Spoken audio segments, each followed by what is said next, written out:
Hi, welcome to episode 7B of Christian Meditative Yoga called Damage.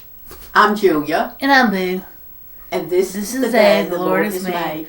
I will rejoice and be glad in it. I can do all things through Christ who strengthens me. We are in the process in this episode of assessing and becoming aware of the damage that our body has sustained over the years and the activities we've done in our lives. And a lot of the culprit of damage is having sedentary occupations, or sitting too much is one of the worst things that goes on with people in modern day America and quite frequently all over the world. The first thing we're going to talk about is the posture. Now, when you were a child, someone probably at some point, one of your parents or an older person, put you up against the wall, maybe a grandparent, and had you stand up as tall as you can, and they marked with a pencil right there how tall you were. If you do enough of consistent stretching on a yoga mat, you will gain a slight bit of height, because you will become attuned to holding things up straight. All of your body organs will have room to do their thing. And when you go up straighter and hold everything taller, you could gain up to almost a half an inch in height if you consistently do the stretching that is involved here.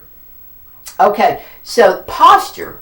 Standing against the wall makes you very aware of your posture. And I'm going to go around using the wall as my gauge and putting my arm up. Now, if you have heart problems, you don't want to put your arm up. But I'm going to go doing the posture, front, back, sides, and then Boo has a scripture for us, our first scripture. Proverbs 17:22. A joyful heart is good medicine, but a broken spirit dries up the bones.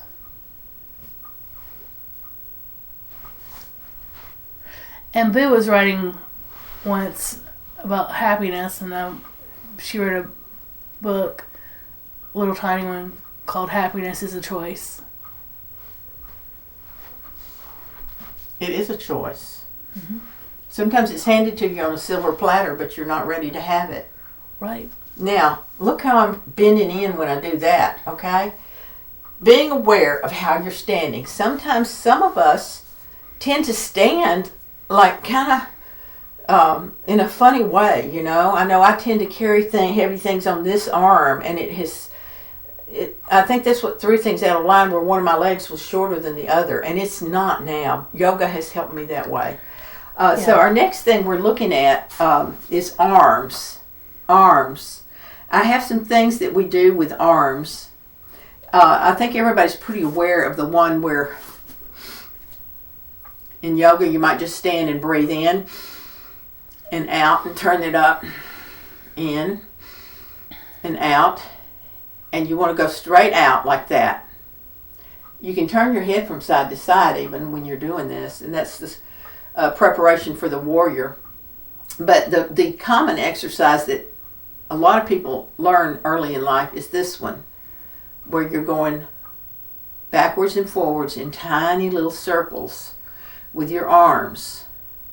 And a lot of us have problems as we get older, especially women are not too aware of their arms, and we all tend to get this flab right here, this kind of a funny jelly thing there.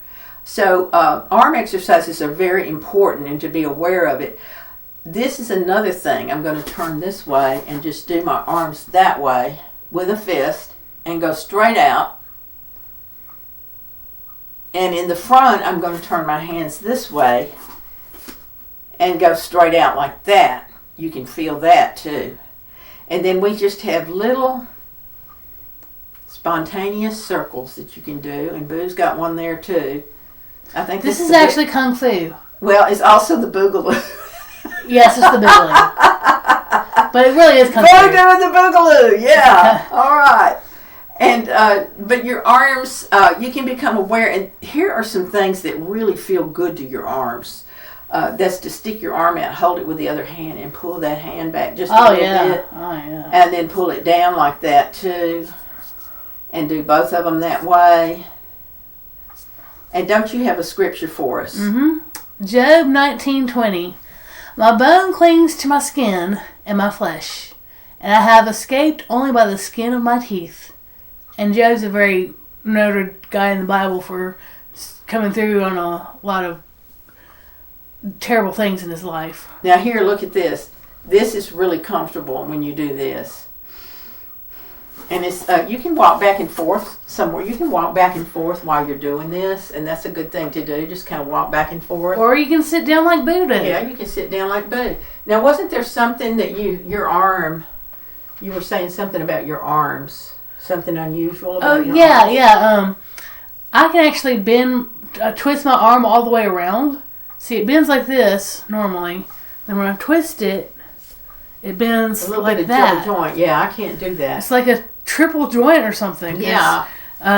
One time Some people have that. When my Uncle Bill died and I was in the hospital, there were two guards who came and twisted my arm. They said, "Why are you not crying?" I said, I'm not having a problem like some people would. They were treating you because of something mental, right? Yeah. So you have to be careful because in the hospitals, in any institution, you have to be careful with people who are fragile, mentally or physically, right. That they're not mistreated. I was mistreated, and they apologized to me. Well, there you go, and they needed to.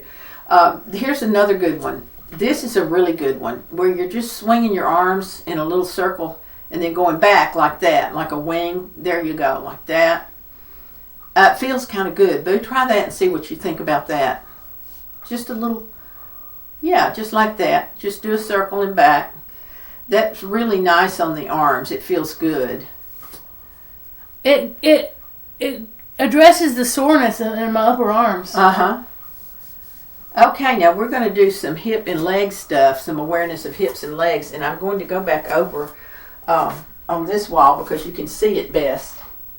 The first thing I'm going to do is just some leg lifts, some simple leg lifts that go forward and you hold it. I'm going into 8, out to 8, coming down and then doing the side. These are hard for some people to do if you're not used to it. Like that. I'm going to go to the other side and do it. Boo has a scripture for us now. Yes. Genesis 32:25. But when the man saw that he was not able to overcome Jacob, he gave him a blow in the hollow part of his hip, so that his leg was damaged. I think you can elaborate on that.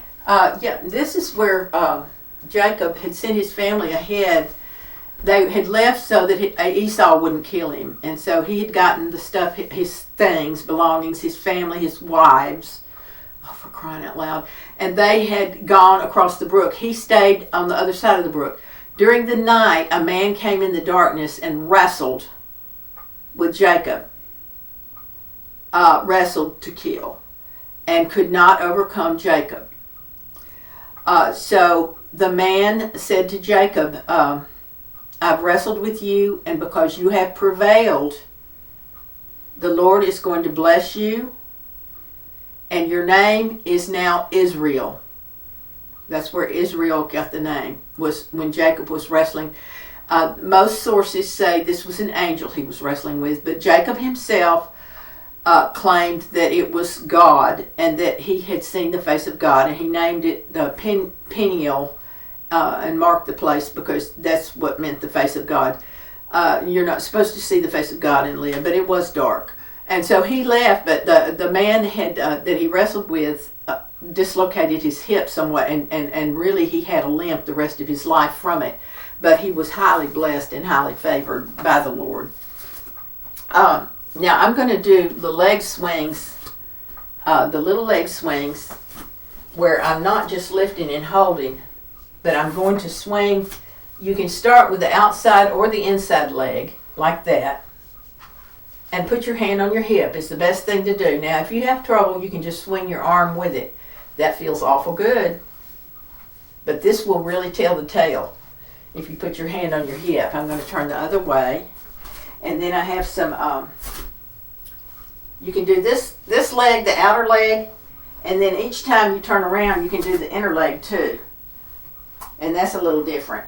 And then you can turn and do the sideways leg lifts. I'm going to do that. You got a scripture, Boo? Yes, 2 Samuel 4:4. Now Jonathan, Saul's son, had a son whose feet were damaged, Mephibosheth. He was 5 years old when news of Saul and Jonathan's deaths came from Jezreel. His feet were damaged when his nurse accidentally dropped him as they fled. I'm punctuating this by doing that little leg thing that I like to do. I was so stiff, I did that earlier in the day when we were in the park so I could kind of work up to it. If you go long enough without doing the things that you're used to doing, you have to work awfully hard to get back to point A, starting point.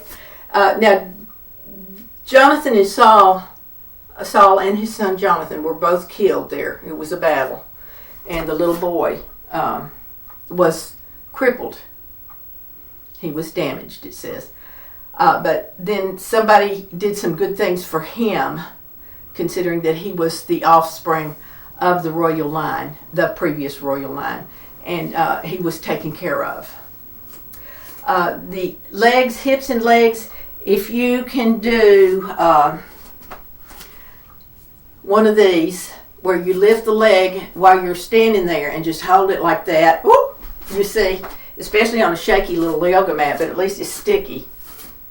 This is really hard to do, really, for most people, and it is. It's a hard thing to do. It requires a great deal of balance to go frontward, forward, or sideways, but it will tell you how much you need to work on your legs and your hips as connected with your posture. Now, the next thing we're going to look at is the core, the body core. The thing that I have shown people in a former episode is what I call the Charles Atlas. It's really more of a bodybuilding pose rather than a yoga pose, but it works fine for yoga too. And you'll remember how you see the muscle men, they'll stick their toe out and they'll come, ooh, like that, flexing all their muscles. Well, you're pulling everything in here and breathing out.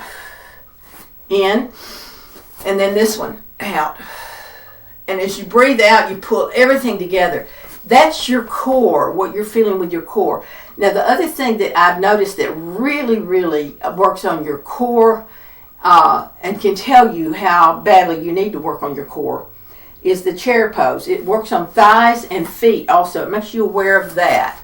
And the chair pose, ideally, I'm going to put my feet and my knees together, my hips, everything together like this. I'm going to go down. I'm going to be in a prayer pose to start with and go down like I'm sitting in a chair. And then I'm going to put my arms up like they're the back of a chair. So it's a chair pose. Now this is hard. It's hard to hold. And then I'm going to come back up and stand up nice and tall. Now the easier way to do this is to put your legs apart, standing in mountain. Breathe in. Go down like you're squatting, and then put your arms up like that. Now, if you turn your feet out 45 degrees, and it's a lot easier to do like that, to go down like that, and then with your hands up like that. It's kind of like a chair pose but lunge. Yeah, but this one tells the tale. This one tells the tale about your thighs and your feet and your core, because it's pulling on your core a lot. And all of these, anything about your core is going to be hinging on a tiny muscle that's down here at the small of your back, around in this area on the very inside. It's called the psoas, P-S-O-A-S. And that is a floating muscle. It's an odd muscle. You can look it up. You can Google it. Kind of like how the patella is a floating kneecap. Yeah. PSOAS. It is a floating muscle for your core, and you won't feel it so much with a chair pose, but I have another thing that will show it. Now, do we have a scripture over here? Yes, we do. Daniel 3:25. He answered and said, "Look, I see 4 men loose walking in the middle of the fire, and they are not damaged, and the form of the fourth is like a son of God's." So that was Shadrach, Meshach, and Abednego. Into the fiery when Nebuchadnezzar threw them in. Meshach thought they'd never last. Because they refused to bow down and worship the golden calf and the golden idols that Nebuchadnezzar had established as the formal religion of his kingdom. With which, once they realized when these guys came out of the fire, the 3 guys, and a lot of people have speculated that the man in the fire with them may have been the same man that wrestled with Joseph, actually God himself, or Christ before he was born. At any rate, they didn't even smell like smoke when they came out of this huge fiery furnace, a huge fire that was made 10 times hotter. So when Nebuchadnezzar saw this and all the people saw this, Nebuchadnezzar bowed to the God of Israel and said, okay, this is, this God has power. And so it was a thing where the Jewish people in that kingdom were going to be persecuted. And when Nebuchadnezzar became aware of the power of God, then they weren't persecuted. So, interesting. It's a fascinating story there. Mm-hmm. Now, the next thing we're going to do is hands, talking about hands, in the age of the internet and the keyboard and the phone. Our hands get just wore out with it. So, here's one thing you want to do. To assess your hands. And be careful. If it hurts, stop doing it. I'm going to push on my hands that way. I'm going to go around in a circle. And press all the way around.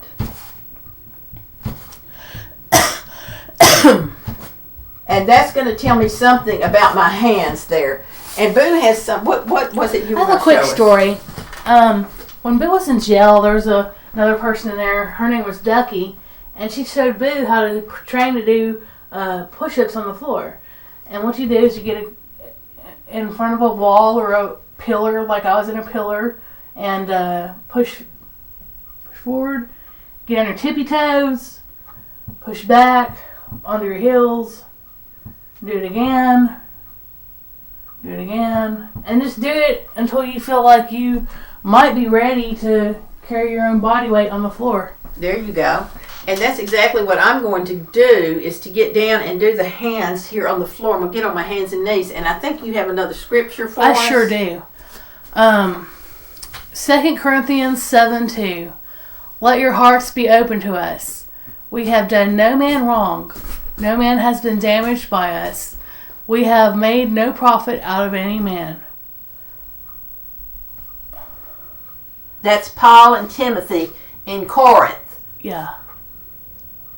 Now, I'm on my hands and knees. My hands are straight down from my shoulders. And I'm going to do the same thing here that I did up there. Now, you need to be careful if you have weak wrist with this in turning your hands around different ways.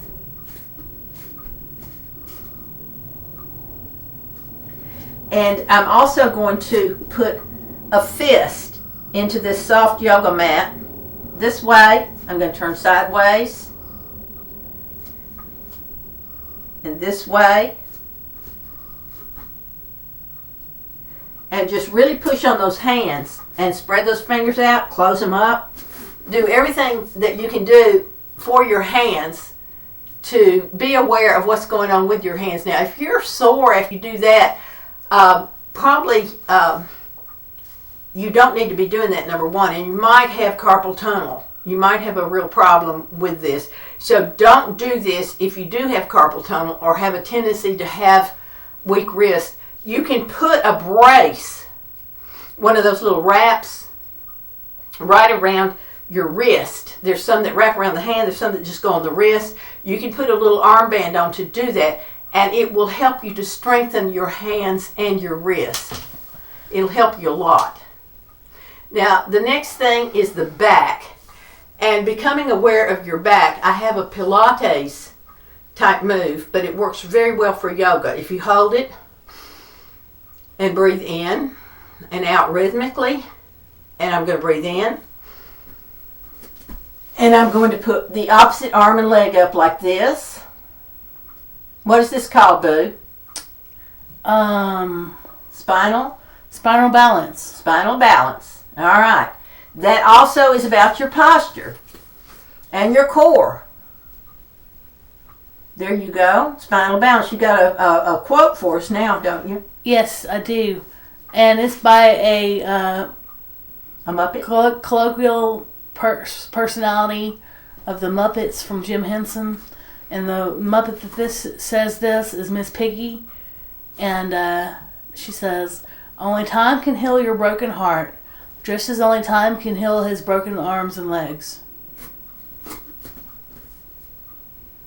Wow.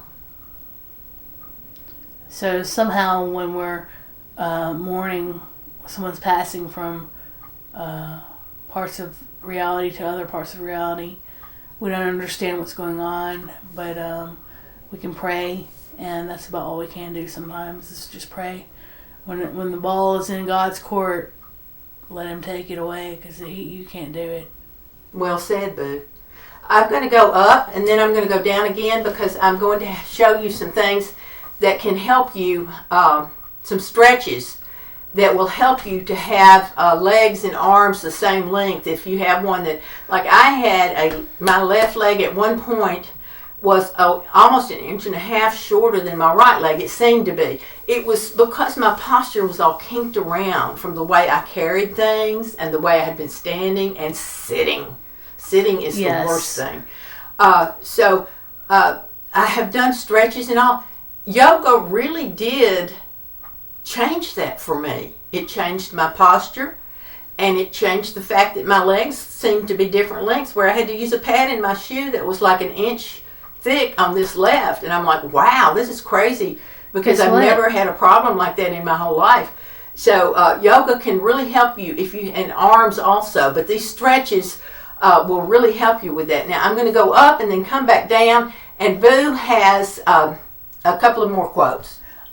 First of all, Boo wants to say that the last time she went to the doctor to get her height checked, she gained like a 1/4 inch. And one of the nurses said, "I'm jealous of you." I was like, "What?" She's like, "What?" And I said, "Why?" She said, "You're still growing." And I was like, "Well, you got a point there." But anyways, we're all so much together, but we're all dying of loneliness, said Albert Schweitzer. And then Sigmund Freud, who is considered to be a guru of sanity, he says, "All family life is organized around the most damaged person in it." That one really got me there. I mean, the lonely thing, is really true, and that's what that little book. I was saying, Boo, I really value your opinion. Should we send some money to this booklet that they're going to distribute from Guidepost? And she's like, yeah. It was about loneliness and the different types of loneliness that are endemic to modern life. And pandemic. There's a lot of loneliness right now. Boo wrote a short book in the jailhouse she was in called "Happiness is a Choice." And Boo chose to be happy the whole time she was in that place, because she didn't waste her time on self-pity. That's good. I want to say that these stretches were in another episode I had about a year ago called Chromosomes. Yeah. Mm-hmm. And it's stretches. I've come up with a stretch that really makes you aware of this psoas muscle. Mm-hmm. I mean, you can actually feel it when you do the X chromosome stretch. Mm-hmm. So first of all, if you do these stretches laying on a yoga mat, or really actually can do them in a bed that's firm, or on a nice carpeted floor is fine too, as long as it's clean. I'm going to lay down first of all, I'm just going to stretch everything. As far as it'll go, I'm going to wiggle my hands and my toes. I'm going to pull my thumbs together and my toes together, one overlapping the other, and pull. Then I'm going to do, overlapping the other way and pull. And then I'm going to stretch this side, the arm and the leg, longer than everything else. And then this side, longer than everything else. And then here is the X chromosome stretch. You put the opposite arm and the opposite leg. Breathe in. As you breathe out, stretch, stretch, stretch. And do the other one. Stretch, stretch, stretch. Now, when I do that, I can feel something here that is unusual. And I think that is the psoas muscle, which is a floating muscle that's in your body that can help you in finding equilibrium for the length of your legs and arms and so forth. Now, I think we have one more quotation, right? Yes, we do. Oh, wait. I wanted to note Sigmund Freud's statement. What was it? In a family? All family life is organized around the most damaged person in it. Well, that's debatable, but that is a very huge food for thought. You know? Yeah. Wow. I've been thinking about it ever since I first read it, and that's It's like, where did all the get-togethers happen? Well, maybe that person's got a problem. Yeah. That they need all that attention, Yeah. Anyway, we have one more quote, and we're going to let a woman have the last word. Last word is a woman. Gender bias does worldwide damage. It's a cause of low productivity on farms. It's a source of poverty and disease. It's at the core of social customs that keep women down. And when you lift up women, you lift up everybody. And that's from the 2019 book by Melinda French Gates, The Moment of Lift, How Empowering Women Changes the World. Wow. When mama's happy, everybody's happy. That's the truth. And I looked this up. This is Desperate Women of the Bible is another really good book. So that one's called The Lift. The Moment of Lift. And this one is Desperate Women of the Bible from 2006. Lessons on Passion by Joe Kadlashek. Anyway, you can remember Desperate Women of the Bible, and it'll show up anywhere. It's the only book with that name. But those are two really good books. We want to thank you for joining us, and always remember, this is the day the Lord has made. I will rejoice and be glad in it. I can do all things through Christ who strengthens me. Thank you for joining us. Have a great rest of the day.